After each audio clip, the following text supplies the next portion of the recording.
Hi, I'm Terry Luck, Director of Communications here at Our Lady of Perpetual Help Church. And we're going to do another fireside chat again at our beautiful location where we sometimes like to have these chats, the Hellerman Garden. And I'm joined today by our pastor, Father Jeremiah Bolin, and from our Creation Care Ministry, Jim Riley. And today we're going to be talking about creation care, the ministry, environmental issues, and how it impacts us as Catholics.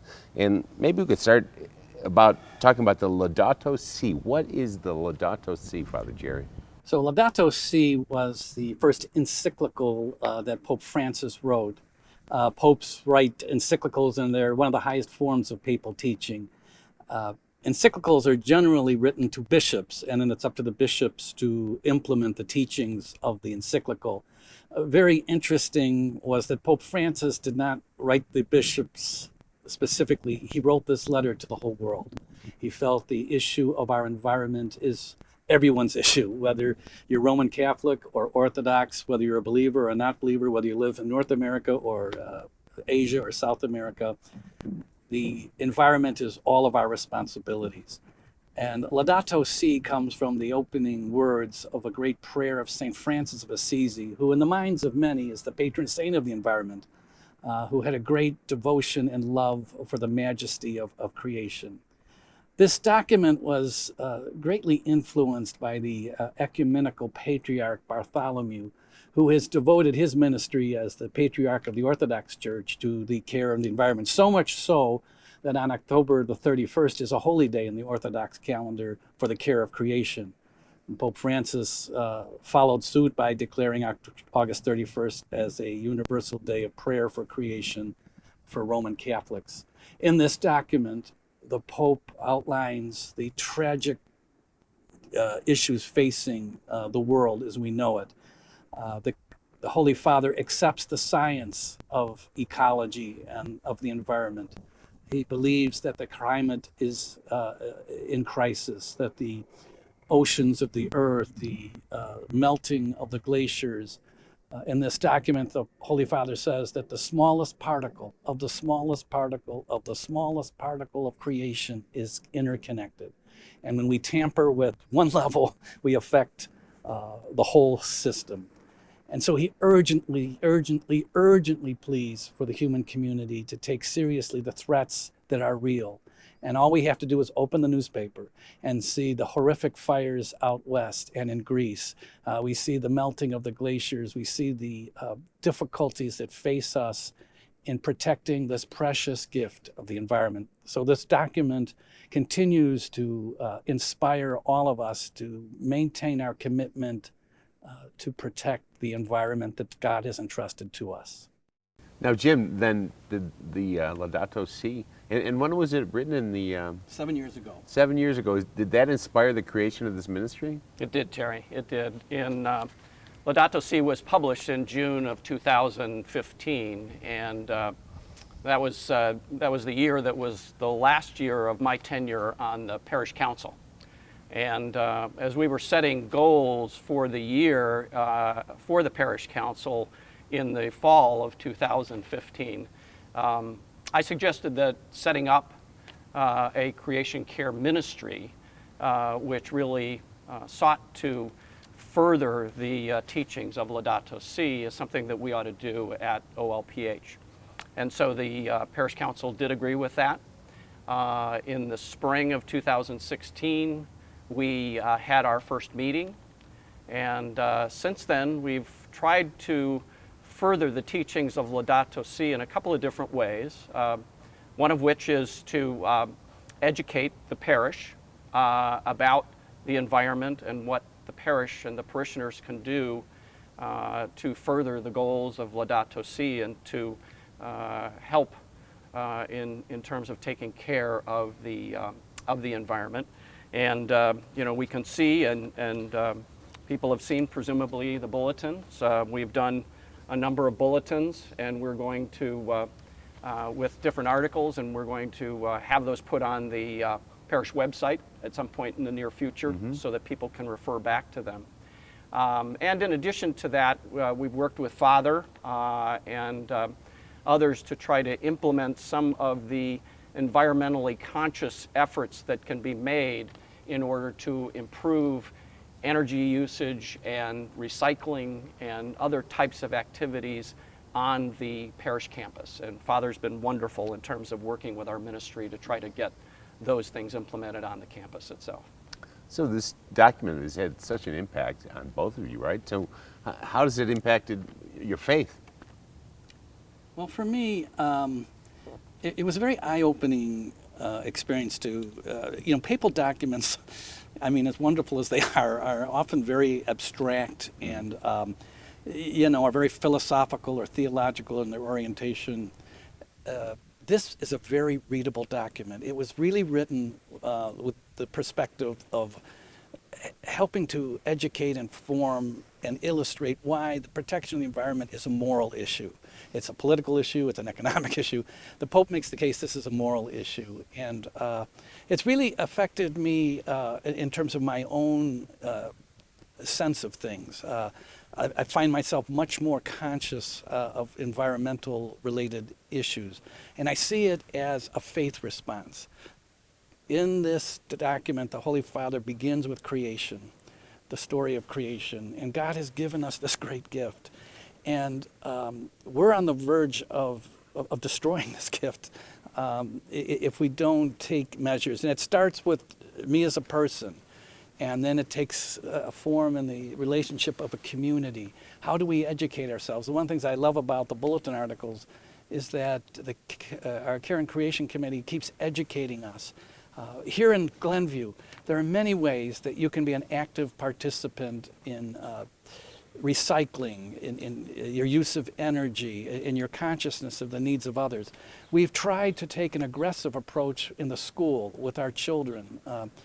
They are very informed on environmental issues.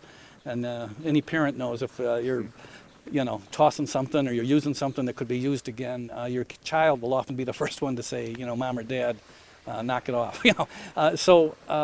It's changed me. And when you look at it from a faith perspective, it really has impelled me to become even more educated and supportive of environmental issues. Mm-hmm. And Tim, what about you? Again, since you're really kind of in charge of this ministry, how has it impacted you?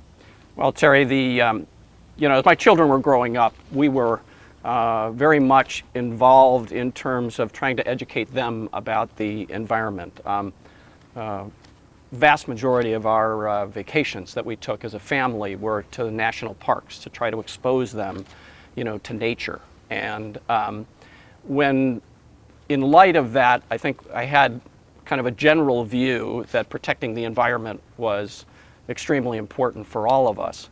But when Laudato Si came along, what we now have, as Father has said, kind of a moral approach, a Catholic teaching approach to why we should do this, not only to protect the environment and be good shepherds of the resources that God gave us in creation, which, quite frankly, as Father has said, given the fires across the globe, the droughts, the melting of the ice caps, we're not doing a very good job of, quite frankly. And the United Nations report that came out yesterday proved that we are not doing a very good job. But that is one of the teachings of Laudato Si, is for us to make efforts to do that, to improve.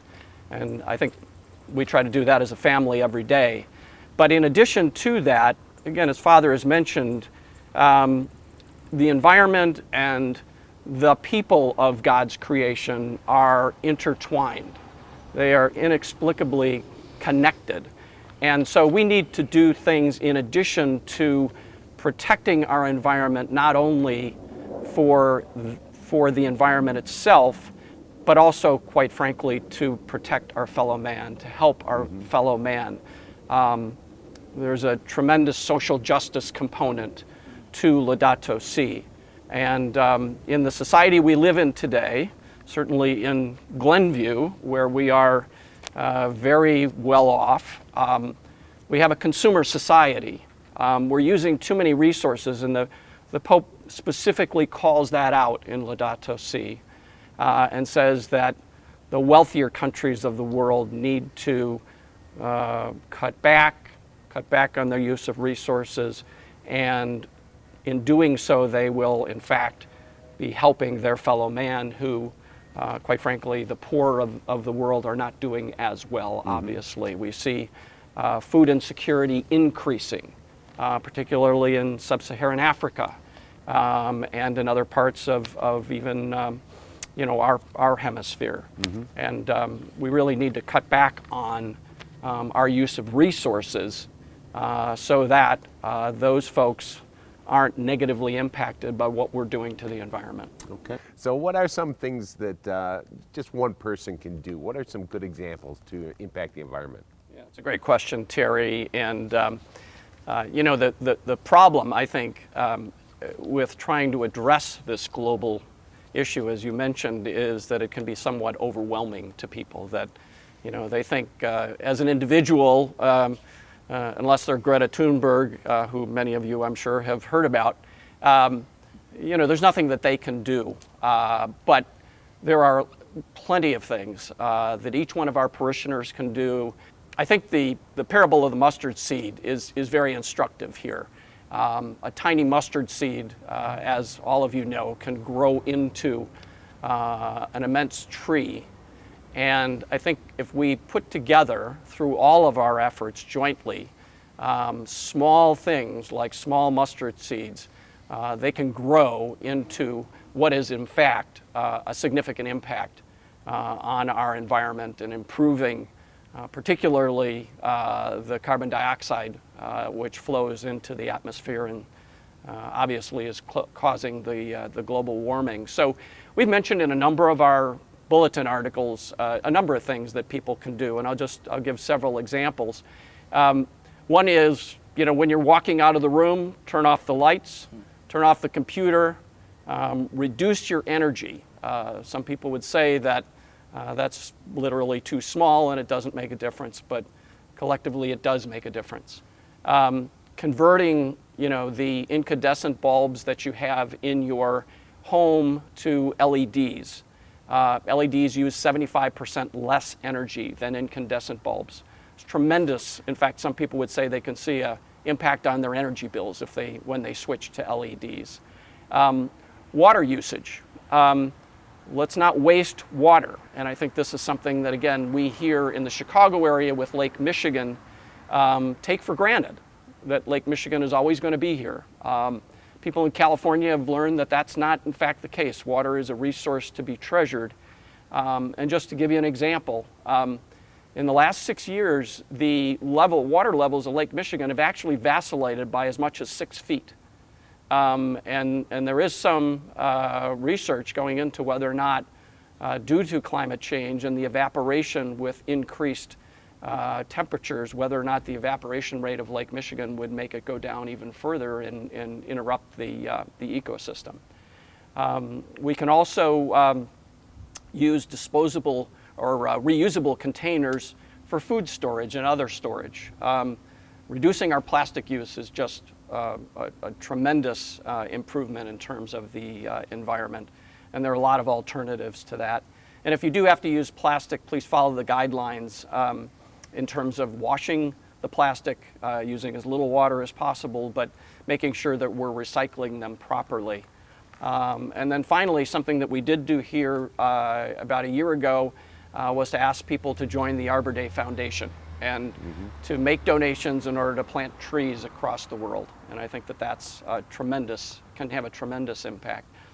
The final thing that I would mention, which is very exciting, quite frankly, is something that was in the Glenview Village Report and is now on the Glenview Village website as well. And it talks about the Community Solar Project.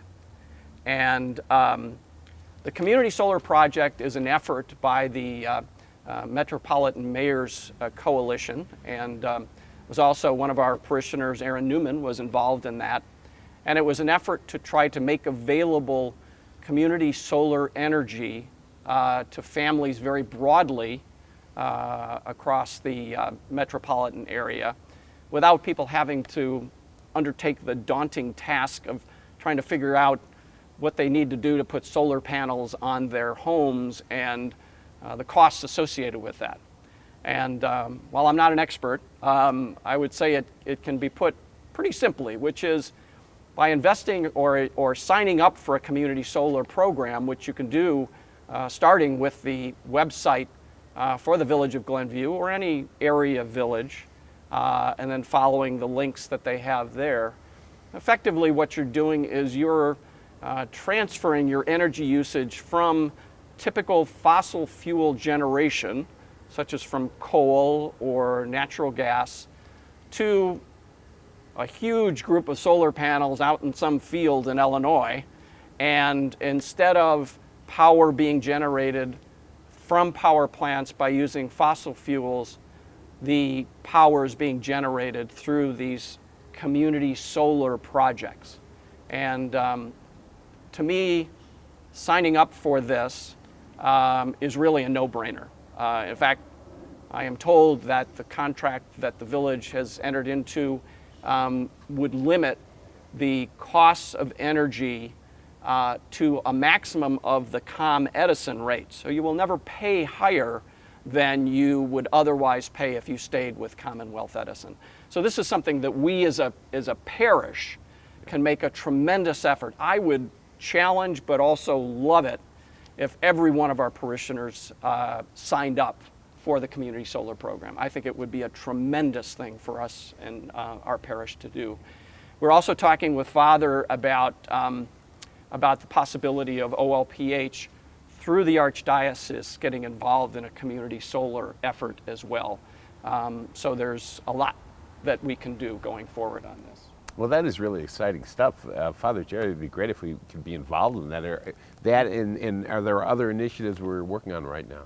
Well, like one thing we did, as a very practical, is we converted all the lights in the church to LEDs, like the chandeliers.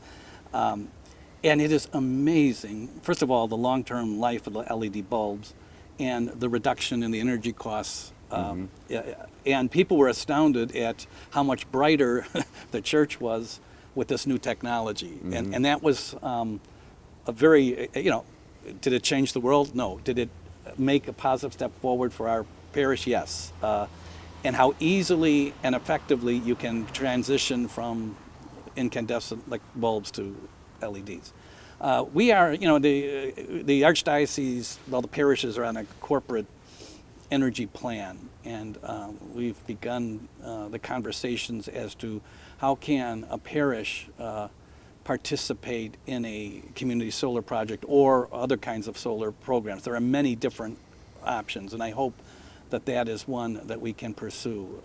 We're constantly looking here at campus on our use of water, and continuing to look at reusable things that, a parish like this can consume a ton of paper goods and plastic goods whenever we have an event. How can we more mindfully acclimate to more environmental options for those kinds of occasions? Even, again, it's something that came out of the pandemic, but, like we had paper order of services as an example. Now, people really look forward to those. Now, you can use your phone at Mass, and you can download the order of service on your phone rather than getting a physical copy of the order. The same thing would be things that you would get in the missals, the missalettes. You can download all of those and follow the Mass that way rather than a physical copy. Now, that primary motive for that is safety, of trying to reduce touchable substances, but I want it reviewed by everyone before we replace all those things again. Is this a environmentally positive step forward? Do we maybe have some missalettes available for those that don't have the use of an iPhone? But we're just constantly, this is the kind of vigilance I'm hoping that we all are looking at. How can I make a difference? What practically can I do? Again, these are simple steps, but in the school, we're using much more instruments that the kids can download on their laptops rather than a physical copy of something. You can't eliminate books, but some of the projects that the children do not require near amount the resources we've had in the past. So those are some ideas. That is really funny, that we're not funny, but interesting how we had to change for COVID, but some of those exact same initiatives are helping the environment at the same time. I mean, even the bulletins, because so many people read the bulletins online now that we've cut down on, we still print them, but we cut down on the number being printed because people are reading them virtually. It's really kind of fascinating. One of the tasks that our Creation Care ministry did very early on was create a pamphlet for all the ministries in the parish to refer to when they are holding events. That's available in the parish office, and I'd urge all of our ministry leaders to look at that and get a copy of it. But it focuses on a couple of things. One is recycling, looking at the materials that you use at different events, and if they do involve plastic or aluminum, that we make sure that the parish staff know that so that they can have appropriate recycling receptacles at the events. And we've also provided in there various links to what we would consider to be green product companies, so that when they are getting materials like plates and forks and cups and what have you, that they look for items that are compostable, for example, rather than plastic, or if they are plastic, that they are recyclable plastic, and we really educate participants of those events on what they should be doing so they don't just throw the trash in the trash bin and not pay attention to recycling. And we've done those at the block parties. It's still a continuing educational effort, but I think we're making some progress. Well, that is, I like the idea of always looking for new ways, right? And that seems to be really your initiative with this ministry, is to, just keep getting better all the time, right? Yes, absolutely. All right. Father Jerry, any last words of inspiration for our parishioners? I want to express my gratitude to Jim, to the Care and Creation ministry in the parish. It's always is a blessing at OL when a new ministry emerges, because the needs and the realities of a parish are constantly changing. And this committee has really made a tremendous difference. And I think of the larger reality of what we're doing. I mean, the fact that on August 31st, to be able to gather with our brothers and sisters at St. Peter's and Paul is just a very tangible way of building bridges of friendship and relationship that cross parish and religious boundaries. We can't build enough bridges right now. And, some people get paralyzed by how overwhelming the environmental issues are. Sometimes we just get caught on the political level, and we can't seem to see beyond political discourse. The fact of the matter is our earth is in danger, and we want a future for our children that they can enjoy the beauties of God's creation as much as we have. And it's going to take all of us getting educated, practically making small steps together, and creating a consciousness that the earth is fragile and we can make a difference. That's the great vision of Laudato Si, is that we can make a difference. We can participate with God in creating a more beautiful world by the sacrifices we make, by the convictions we hold, and by the willingness we all have to commit ourselves to making the world a more beautiful place.